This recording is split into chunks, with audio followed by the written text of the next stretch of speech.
ನಿಮಗೂ ಗೊತ್ತಿದೆ, ಟ್ಯಾಕ್ಟ್ರು ಒಬ್ಬ ಲೋನ್ ತಗೊಂಡು ಕಟ್ಟಿದ್ದಾನೆ, ಆಲ್ರೆಡಿ ಆಲ್ಮೋಸ್ಟ್ ಆಲ್ ದುಡ್ಡು ಕಟ್ಟಿದ್ದಾನೆ.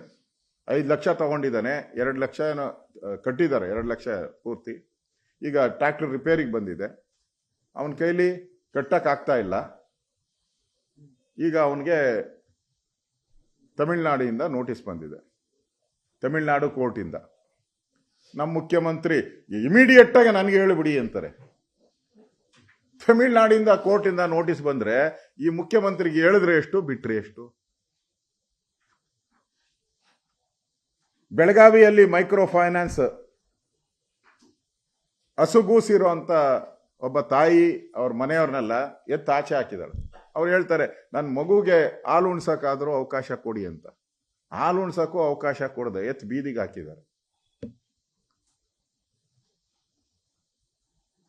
ಚಾಮರಾಜನಗರದಲ್ಲಿ ಆಗಿದೆ, ಯಳಂದೂರಲ್ಲಾಗಿದೆ,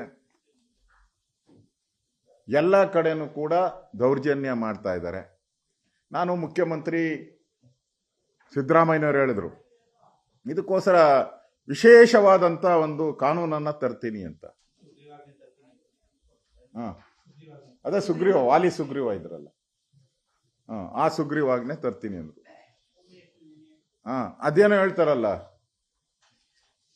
ಅದೆಲ್ಲ ಕೋಟೆ ಎಲ್ಲ ಏನೋ ಲೂಟಿ ಆದ್ಮೇಲೆ ಇಷ್ಟು ಜನ ಸತ್ತೋದ್ರಲ್ಲ, 13-14 ಜನ ಸತ್ತೋದ್ರಲ್ಲ, ಅದಾದ್ಮೇಲೆ ಲೂಟಿ ಆದ್ಮೇಲೆ ನೀವು ಸುಗ್ರೀವಾಜ್ಞೆ.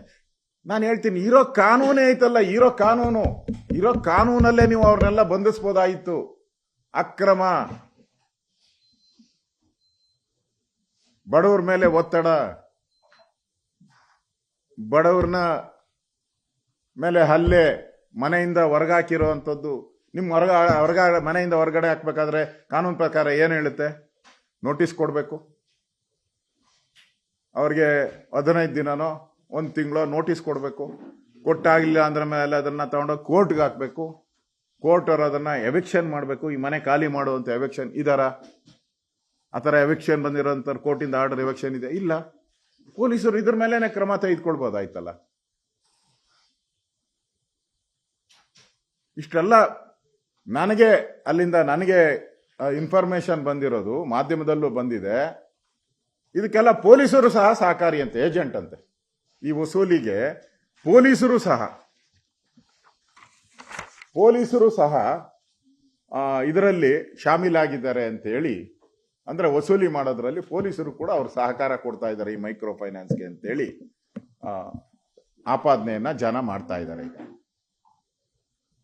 ಅಂದ್ರೆ ಬೇಲಿನೇ ಎದ್ದು ಹೊಲ ಮೇಯ್ದಂಗ ಆದ್ಮೇಲೆ ಸಿದ್ದರಾಮಯ್ಯನವರು ಕಂಪ್ಲೇಂಟ್ ಕೊಡಿ, ಕಂಟ್ರೋಲ್ ರೂಮ್. ಏನಕ್ಕೆ ನಿಮ್ ಕಂಟ್ರೋಲ್ ರೂಮ್?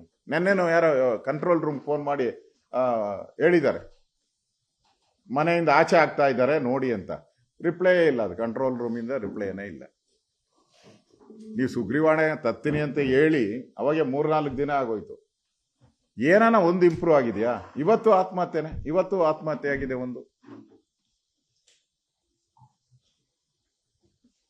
ಒಂದು ರೀತಿ.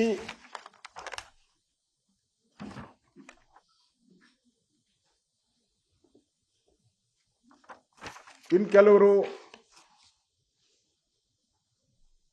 ಕೇಂದ್ರ, ಇವತ್ತು ಒಬ್ಬ ಮಂತ್ರಿ ಹೇಳಿದ್ದಾರೆ, ನುಡಿಮುತ್ತುಗಳು ಒಬ್ಬ ಮಂತ್ರಿ, ಇದು ಕೇಂದ್ರ ಸರ್ಕಾರ ಕ್ರಮ ತೆಗೆದುಕೊಳ್ಬೇಕಾಯ್ತಂತ. ಇದು ಯಾರ ವೈಫಲ್ಯ ಅಂದ್ರೆ, ಆ ಮಂತ್ರಿ ಎಷ್ಟು ನುಡಿಮುತ್ತು ಹೇಳಿದ್ದಾರೆ ಅಂದ್ರೆ ಕೇಂದ್ರ ಸರ್ಕಾರದ ವೈಫಲ್ಯ ಅಂತೆ.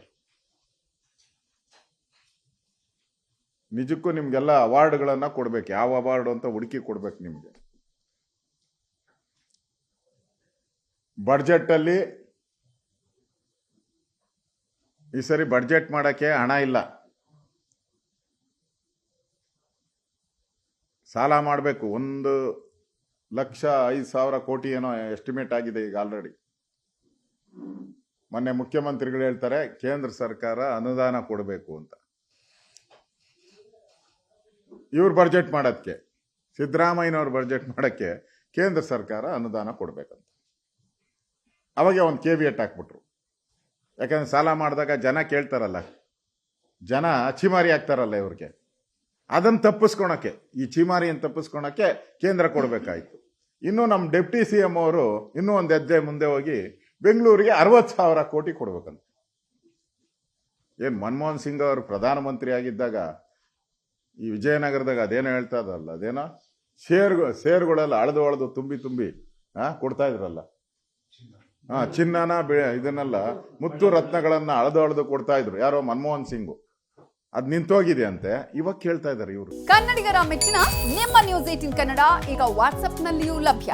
ಕರ್ನಾಟಕ ಮತ್ತು ದೇಶ ವಿದೇಶದ 360 ಡಿಗ್ರಿ ಸುದ್ದಿ ವಿವರವನ್ನ ನೀವು ನಿಮ್ಮ ಕೈ ಬೆರಳುಗಳಲ್ಲಿಯೇ ಪಡೆಯೋದಿಕ್ಕೆ ಈ QR ಕೋಡ್ ಅನ್ನ ಸ್ಕ್ಯಾನ್ ಮಾಡಿ. ನಮ್ಮ ಚಾನೆಲ್ ಅನ್ನ ಫಾಲೋ ಮಾಡಿ, ನೋಟಿಫಿಕೇಶನ್ ಆನ್ ಮಾಡಿ.